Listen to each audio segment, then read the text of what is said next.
AIADMK അധികാരപ്പോരിൽ O പനീർശെൽവത്തിന് തിരിച്ചടി. Party general council ചേരുന്നതിന് മദ്രാസ് ഹൈക്കോടതി അനുമതി നൽകി. ജനറൽ കൗൺസിൽ തടയണമെന്ന പനീർശെൽവത്തിന്റെ ഹർജി കോടതി തള്ളി.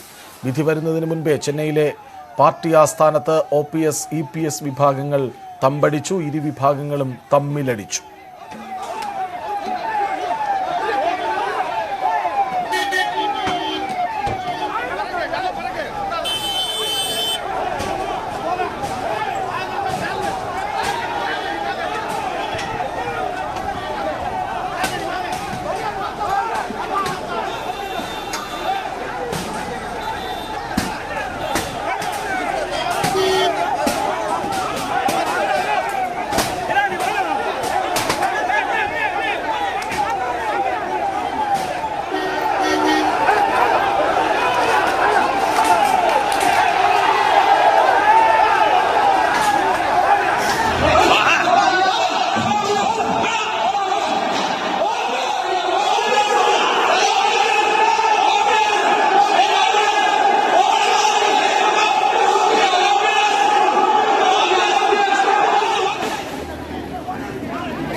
പളനിസ്വാമി ഇടക്കാല ജനറൽ സെക്രട്ടറി സ്ഥാനത്തേക്ക് എന്ന വാർത്തയും പുറത്തുവരുന്നു.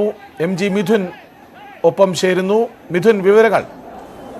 കൃഷ്ണരാജ്, നിലവിലെ സാഹചര്യത്തിൽ AIADMK ജനറൽ കൗൺസിലിൽ 2300 അംഗങ്ങളാണുള്ളത്. ഇതിൽ 2000 പേരുടെയും പിന്തുണ ഇത്തരത്തിൽ എടപ്പാടി പളനിസ്വാമിക്ക് തന്നെയാണ്. കൂടാതെ ഭൂരിഭാഗം ജില്ലാ സെക്രട്ടറിമാരുടെ പിന്തുണയും എടപ്പാടി പളനിസ്വാമിക്ക് തന്നെയാണ്. ഈ ഒരു സാഹചര്യത്തിലാണ് ഇത്തരത്തിൽ ഒ പനീർശെൽവം കോടതിയെ സമീപിച്ചത്. മദ്രാസ് ഹൈക്കോടതിയെ സമീപിച്ച കൗൺസിൽ യോഗം തടയണമെന്നുള്ള ആവശ്യം മുന്നോട്ട് വെച്ചത്. കഴിഞ്ഞ മാസം 24-ന് ഇത് സംബന്ധിച്ചുള്ള യോഗത്തിൽ വലിയ രീതിയിലുള്ള സംഘർഷമുണ്ടായിരുന്നു. OPS പക്ഷവും ഒപ്പം തന്നെ EPS പക്ഷം തമ്മിലടിക്കുന്ന ഒരു സാഹചര്യമുണ്ടായിരുന്നു. അന്ന് നിരവധി പ്രവർത്തകർക്കടക്കം പരിക്കേൽക്കുന്ന ഒരു സാഹചര്യമുണ്ടായിരുന്നു. അതിന് പിന്നാലെയാണ് ഇത് തടഞ്ഞുകൊണ്ട് അല്ലെങ്കിൽ തടയണമെന്ന് ആവശ്യപ്പെട്ടുകൊണ്ട് തന്നെ ഇത്തരത്തിൽ OPS കോടതിയെ സമീപിക്കുകയും ചെയ്തത്. അത് അംഗീകരിക്കുകയും ജൂലൈ 11-ന് വീണ്ടും ജനറൽ കൗൺസിൽ യോഗം ചേരാമെന്നുള്ള ഒരു ധാരണയിൽ അന്ന് പിരിയുകയുമായിരുന്നു.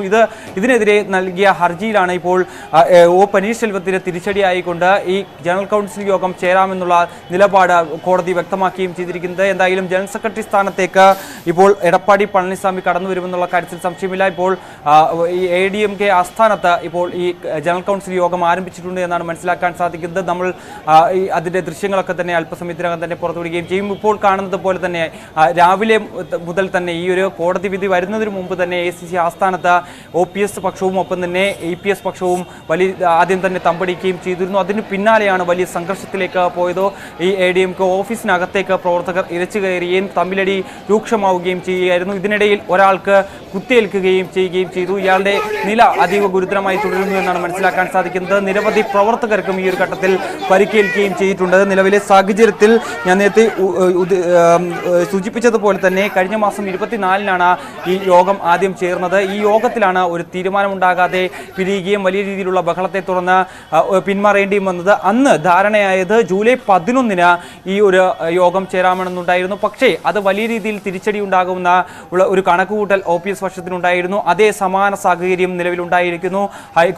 മദ്രാസ് ഹൈക്കോടതിയുടെ ഭാഗത്തു നിന്നും EPSന് അനുകൂലമായിട്ടുള്ള എടപ്പാടി പളനിസ്വാമിക്ക് അനുകൂലമായിട്ടുള്ള ഒരു വിധി ഉണ്ടായിരിക്കുന്നു. യോഗം ചേരാമെന്നും ഈ 2300 പേർ അംഗങ്ങളായിട്ടുള്ള ഈ കൗൺസിൽ യോഗത്തിൽ പങ്കെടുക്കുന്നതിൽ 2000-ന് മുകളിലേക്ക് അദ്ദേഹത്തിന്റെ ഭൂരിപക്ഷം എത്തിയിരിക്കുന്നു. ഏകദേശം 2112 പേർ നിലവിൽ ഇന്നത്തെ യോഗത്തിൽ പങ്കെടുക്കുന്നു എന്നുള്ള വിവരങ്ങളാണ് ഔദ്യോഗികമായി പുറത്തു വരുന്നത്. മറ്റുള്ളവർ തന്നെ ഈ ഒരു യോഗത്തിൽ പങ്കെടുക്കുകയും ചെയ്യുന്നില്ല. പക്ഷേ ഈ ജില്ലാ സെക്രട്ടറിമാരുടെ അടക്കം പിന്തുണ എടപ്പാടി പളനിസ്വാമിക്ക് തന്നെയാണ്. അങ്ങനെ പൂർണ്ണമായും AIADMKയുടെ പിടി ഇത്തരത്തിൽ ഒ പനീർശെൽവത്തിൽ വിടുന്നു എന്ന് തന്നെ വേണം നമുക്ക് ഈ ഒരു ഘട്ടത്തിൽ വിശേഷിപ്പിക്കാനുള്ളത്. അതേസമയം സംഘർഷവും ഒരു വട്ടത്ത് നിലനിൽക്കുകയും ചെയ്യുന്നുണ്ട്. AIADMK അധികാരപ്പോരിൽ ഒ പനീർശെൽവത്തിന് തിരിച്ചടി. പളനിസ്വാമി ഇടക്കാല ജനറൽ സെക്രട്ടറി സ്ഥാനത്തേക്ക് തെരഞ്ഞെടുക്കപ്പെട്ടു. വിവരങ്ങളാണ് MG മിഥുൻ നൽകിയത്.